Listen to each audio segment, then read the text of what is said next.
Sudden brake போடப்பட்டதில் மதுரையில் அரசு பேருந்தில் இருந்து தவறி விழுந்து நடத்துனர் உயிரிழந்திருக்கிறார். கூடுதல் விவரங்களை செய்தியாளர் ஜெகநாத்திடம் கேட்கலாம். ஜெகநாத், இந்த விபத்து தொடர்பான முழு விவரங்கள்.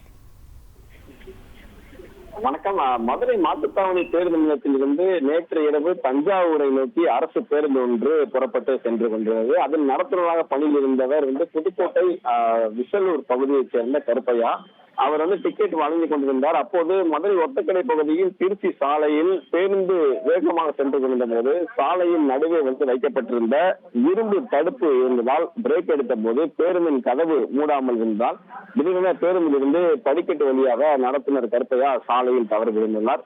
இதில் தலையில் பலத்த காயங்கள் ஏற்பட்டிருக்கிறது. இதனடுத்து ஓட்டுநர் கருப்பையாவை சிகிச்சை அனுமதிப்பதற்காக ஆம்புலன்ஸ் மூலம் அனுப்பி வைத்த நிலையில் ஆம்புலன்ஸ் தொடர்பு கொண்ட போது 20 நிமிடங்களுக்கு மேலாக அந்த ஆம்புலன்ஸ் தாமதமாக வந்ததால் அருகே உள்ள ஆட்டோவின் மூலம் நடத்துனர் கருப்பையாவை தனியார் மருத்துவமனைக்கு அனுப்பி சென்றனர்.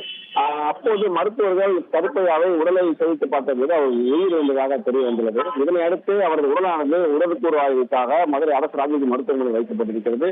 அரசு பேருந்தின் கதவுகள் முறையாக மூடப்படாத நிலையில் சாலை நடுவே இருந்த தடுப்பு காரணமாகவே பிரேக் எடுத்து கீழே விழுந்ததாக இந்த பரிதாபம் உயிரிழந்திருப்பது சம்பவத்தின் வேகத்தின் காரணமாக தெரியப்படுத்தியிருக்கிறார்கள். மேலும் கீழே விழுந்தது போது தலையில் அடிபட்டதன் காரணமாக நடத்துனருடைய உயிர் பரிதாபமாக உயிரிழந்திருக்கிறார். தற்போது அவருடைய உடலானது மதுரை அரசு ராஜாஜி மருத்துவமனையில் வைக்கப்பட்டிருக்கிறது குறிப்பிடத்தக்கது. விரிவான விவரங்களுக்கு நன்றி ஜெகநாத்.